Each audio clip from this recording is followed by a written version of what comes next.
everybody, and welcome to Michigan Replay. The final was Ohio State 22, Michigan 6. Another disappointment for the Wolverines, and Mo, a season of disappointments. And against Ohio State, it doesn't get any more disappointing than losing in a game where, again, offensively, you couldn't get it together. You thought the defense was going to be in trouble. They played great, but the offense didn't come through. Right, I think our defense played very well, Jim, and we miscommunicated on several occasions. You got to give Ohio State credit. They were a good defensive team going into the game, and they proved that today, and I think we had a number of errors in there that hurt us. And I know you don't want to use it as an excuse, but the fact of the matter is crowd noise came into play and prevented you from doing some of the things maybe you would have liked to have done. Well, I think in a big way, yes. We did some things, we executed some things, but we weren't in rhythm. And we had several opportunities to score, and we didn't score, and that's what you had to do. And our defense hung in there to the point where a blocked field goal really changed the game around late in the fourth quarter. You chose to take the ball after winning the toss. Normally you defer, but it was a good decision. Your first drive, you moved the ball right down the field. Right. We had we picked up a first down, then we come back and hit Amani on a 21-yarder, then we got Wheatley loose on a 21-yarder. So we were moving down, and then Jim on 3rd and 6, we hit Davis in the flat for 5, and we have a play right here that's going to work perfectly. There's going to be a guy wide open in the flat, and Shea Foster got tripped up on 4th and 1, where we could have dumped the ball and kept a drive alive. A gamble on 4th and 1 that you decided to go for. You look back on it and say maybe you should have done something different? Well, you always do when it doesn't work. You know, the second chance to call the play is something, but we had worked on that hard, and we knew what we wanted to do in that situation. Amani loses a ball in the sun, and it goes back to our 1-yard line. We run 2 plays, and then one of our linemen steps on Todd as we're going to go back and throw out of our own end zone, and they come up with 2 points. Here, we let the crowd back in it. We miss on 4th and 1, and then we give them 2 points there. And then following your free kick, they get the ball in great field position at your 40.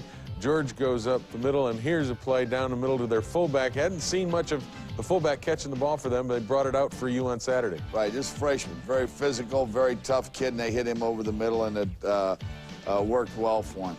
Here's a quarterback going around end, and that play should have never happened. You had a mistake by your outside backer. Right, there's a loss, Jim. That should have been a loss of 4 yards, and the guy just didn't go upfield, and it's something we had worked on that play a great deal, quite honestly. They come back, go to the air. You stop the run pretty well. They hit you with a few passes, but not terrible. Right, and we got good contact there, so you know that's going to pay off. In zone coverage, it's going to pay off. Then Jared Irons comes up with a big play there, and for a -4, got George behind the line of scrimmage. But on 4th and 5, Hoeing here hits Galloway over the middle. Good hit here by Clarence Thompson, but it put him in position later to kick a field goal. Nonetheless, your defense still comes up big down close to the goal line. Right, you got to play well down there, and we were. You know, as long as we don't give up the big play, we can be a good defensive football team. And here they hit a field goal, and they go up 12-0. 12-0 at this point. You get the ball back with about 6 minutes to go in the half. You finally get a big play over the top. Right, Todd, after we ran Wheatley for 5, Todd faked off tackle here, and then hit Amani, and Amani goes inside down to about the 11-yard line. And this is where we had trouble, Jim, and had trouble all day. We didn't punch him in. And not punching it in was the big key. You had to settle for the field goal. It's 12-3 at halftime, and that had to be the biggest disappointment. Twice you were inside the red zone, as they call it, and you really couldn't punch it in. Right, I think that was key. In the 4th down, we didn't get any points, and then the punt that put us back in there deep. But you have to communicate in those situations, and you have to make plays, and everybody's got to be together. And that's part of the problem. You said looking at the film, you can see because you're not able to communicate, the offensive line isn't coming off the ball at the same time. It's one guy, then the next guy, and then the next guy, because, again, that crowd noise is causing the problem. Exactly, and that's where your players had to be very intense. We had a mistake down there. One guy forgot to pull because he thought he heard something else and actually didn't. That wasn't an automatic at the line, however, so we had some backfires there. But it's still, at the same time, we're in position. We're still believing. You know, Jim, I'm going to tell you something's going to seem very odd. Everybody's going to say, did you play flat in Columbus? I really felt that our team was really ready to play that game, both offensively and defensively, and I think it showed defensively and offensively. We stubbed our toe. Stubbed their toe, indeed. We'll be back. We'll take a look at the second half highlights when Michigan Replay returns. Gave us an opportunity to get the ball and do some things, and we didn't capitalize on that.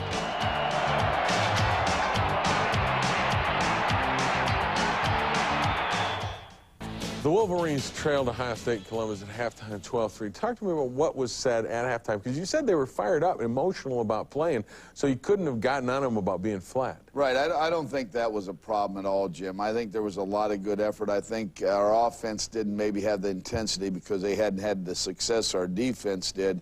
But I was happy our defense was playing hard, and it was a matter of just getting a couple drives together. And one of those guys on defense who was playing very well is Trent Zenkowitz, and I think he played extremely hard. Right here you'll see him sack Hoying for about a 7-yard loss, and then we get the ball back. A lot of times our defense was 3 plays and out. The only thing with Jim, we only ran 53 plays offensively. We didn't run enough.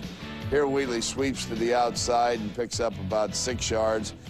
Then on 3rd and 3, Collins hits Todd Richards over the middle. I think Todd did a good job here. Good job as they give the crossing route over the middle. And that's a big play because it's a first down on 3rd and 3. You got to get the protection, and your quarterback has to step up and throw the ball.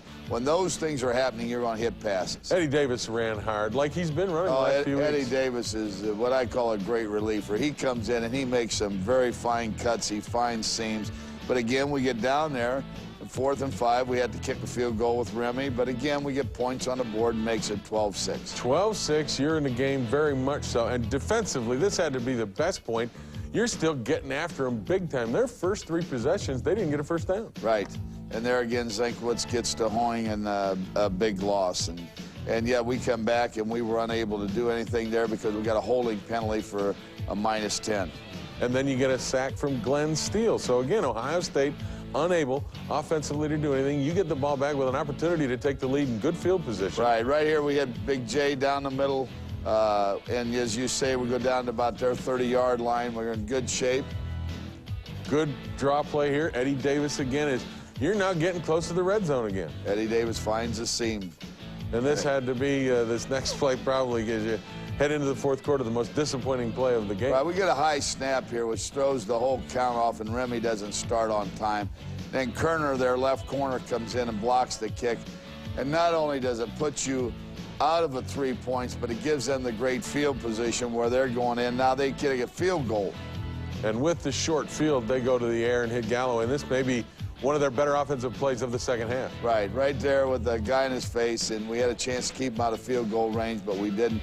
But again, our defense came through and stopped him here, and I thought that was a key. Zenkowitz again makes a tackle for loss. You force them to go to a field goal. They kick the field goal. At this point, 15-6. You're still very much in the ball game. A lot of time left. Right, you got a chance, Jim. There's no question. You need a touchdown, a field goal. We go right back. We're going to throw over the middle there. Probably threw the ball a little low. Their middle guard jumps up, knocks the ball in the air, and then intercepts it. Puts us in terrible position. And again, our defense is right back out on the field, and they punch one in. They punch one in as they get George down the middle, and then George goes off the right guard. And you work the defense, a 16-yard field, something good's going to happen. Ohio State punches it in, goes up 22-6. Still with 8.5 minutes to go, you get the ball back, and you try to make a comeback here. Collins goes to Toomer to open things up. Right, we hit Toomer there for about 15. We got, we still got a chance. Wheatley goes off the right, and he gets to midfield here, but again, you're fighting the clock, and you're fighting a whole lot of things here on 4th and 4. You go for it. Great play by Collins and Richards. Right, we hit Todd Richards there, and we got a score here, Jim, and then onside kick it. Come back. Here's the drop play to Wheatley, and you're down inside, and you're sitting in a situation where you're burning a lot of clock, but then you got a 4th and 28, and this one puts the capper on it. Well, right prior to this, we had a big penalty. Excuse me. So the final is 22-6, and again, the disappointment of it all had to be terrible because of the offense, but our Norwegian Cruise Line play of the game comes from the defense, and maybe this is justice because they played a great game on Saturday, Zenkowitz particularly. Well, I thought they did very well, and when you go to Columbus, you always had to play well defensively, and I think we did that with a couple exceptions, and particularly their one touchdown. How frustrating is it? I mean, it's got to be terribly frustrating for you as a coach to not have been able to put the offense and the defense together. If the offense plays halfway well, I think, in Columbus, you probably come away with a victory. The defense isn't put under the pressure they were put under, they probably don't give up 22. Right, and that's the key. You got to play well together, and we didn't do that, and that's something obviously we got to work on. But we were out of sync for some reason offensively, and that's very, very sad. You have to help your defense, and the defense has to help the offense, and you have to come together, obviously, to do that, as you indicate. Going into the game, you knew that Ohio State had a darn good defensive squad.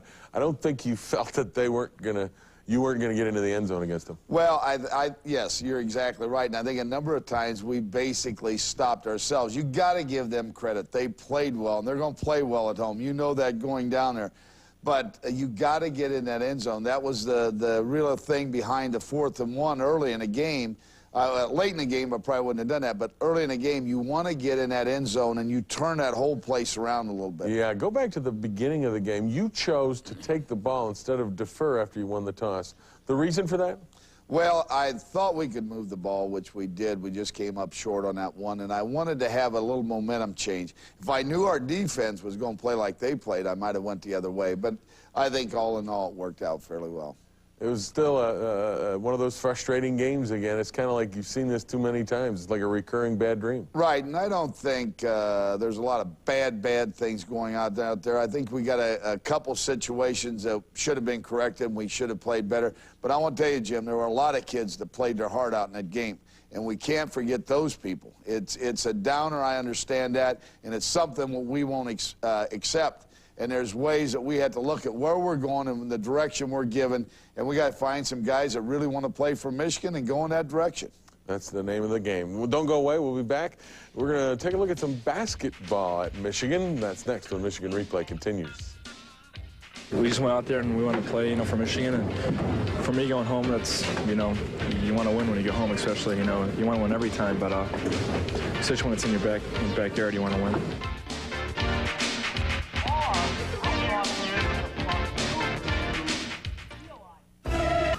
Accepted. A few losses, although hopefully not too many. Not too many indeed. Fisher has always found a way to win, and it's a good bet he'll find a way this year. Despite their youth, this is a good team, very talented, and according to Fisher, very focused. I really like our team. I like their personalities, their attitude. We've never had a group that has worked any harder. And our practices have been extremely competitive. They've really gone at one another in a positive sort of way. And they've been able to withstand even the early 3-hour practices. They've been good from the start till the end. So I like them from that standpoint. But I'm really scared when I start thinking ahead to the games, and when we have to have a basket with 3 minutes to go, who are we going to go to? There is no Juwan. There is no Jalen. So you hope Jimmy and Ray will step up and some others will emerge, but until we do it with some consistency in games, I'm worried about that. Coach Steve Fisher worried. He's got a very talented ball club, and you know a little about expectations and pressure to win. You know that Steve goes through that with the Fab Five earlier, and now he's got a good recruiting class. You go through the same kind of thing. And expectations sometimes can be unrealistic. Right, I think it can, but at the same time, Jim, I think they're going to be pretty good. The thing we had to do is get behind them and give them great support. They got to know that there's people out there ready to tear the door down with them, and it'll help them because that's what young kids need. Young kids need that enthusiasm, need some support from the fans, and, get Chrysler Arena rocking. Yeah, that'd help a lot. On occasion, you'd like to see Michigan Stadium rocking maybe a little more. Right, that one in Columbus can rock, I'll tell you that. And, yeah, we would like to see that. I think it really helps you at home and to know that everybody's behind you. The players really feel that, and I think it's obvious what happened yesterday down in Columbus. Yeah, speaking of that, you can honor the players of this Michigan football team by attending the Michigan Football Bust. It's coming up at a new place this year, Monday, November 28th, the Laurel Manor in Livonia. For ticket information, call area code 313-675-BUST. And this is a great opportunity to honor the seniors, the kids that have spent years molding this Michigan program. I think so, Jim, and I think you're going to find a lot of good kids there. We always get down and we go up and down, and there's some fond memories of this year, too. And there's some kids that worked out there in the Michigan way, and we also have to remember that. So it isn't a complete loss, obviously, but yet it's not near what we wanted it to be. Not near what they wanted to be. Still, those kids deserve your support, so think about attending that Michigan football bust and honor the seniors as they get their M rings for their years of competition at the University of Michigan. Don't go away. Mo and I will be back. We'll talk a little more football when Michigan Replay continues.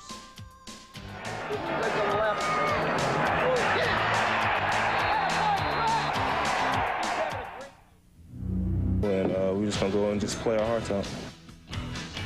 As Jared Iron said, following the Ohio State game, the Wolverines headed for the Holiday Bowl. And as Jared said, not where you really want to go. You wanted to be the Rose Bowl, then the Citrus Bowl, but you're going to be in a darn nice location for the Holiday. Well, there's no question about that, Jim. And obviously, you want to be the first place, the second place, and all those things. So that's the meaning behind all those. This is a very fine bowl.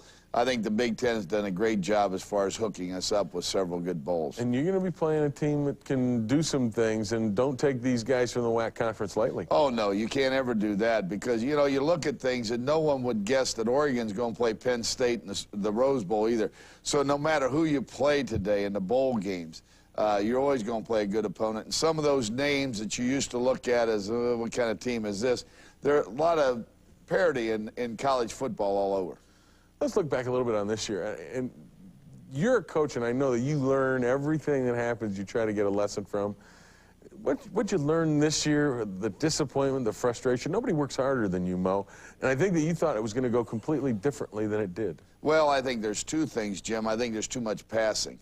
I think we give up too many big plays. Started out the first play of the season with Boston College throwing the ball over our head. Happened in Colorado several games, and obviously that ugly play there. But also, I think we have had to rely on the pass too often. Not that I don't like the pass, because you know me, but I know one thing. When you're a running team and you can play defense, and you still got to throw 20, 25 times a game, but you got to be able to dominate the line of scrimmage. And you got to have backs that'll slash in there. And I think if I've learned something, and as I look back, I think that's the way games are won. All your good football teams, Alabama's and all those, play great defense. One of the things you said after the game in Ohio State was, you know, the thing we got to do is we got to develop a toughness, too. You think that there's some things that have to happen where you get guys that are ready to punch somebody. I'm not talking about illegally, but really be able to punch the ball in when you get down to the red zone. Right. I want to be able to throw the ball and throw it well. I think that's very important. But I don't want people to rely on, well, we're going to go back and throw the ball. I want them to know that every gain, every yard means something. And you got to have backs that are going to level off all the time and linemen that fight. And defensive people that know, and all this criticism you used to hear. And when I was running defenses, they used to always say, hey, you can't give up all those short passes, play man coverage, and let them throw them over your head. No, you beat the tar out of them by keeping the ball inside and in front of you. And that's what we got to get back to and develop that kind of toughness. Some lessons learned, obviously, from Coach Mueller. Don't forget, we've got more Michigan Replay shows coming, even though the season's over. So join us right here, same time, same place, for Michigan Replay.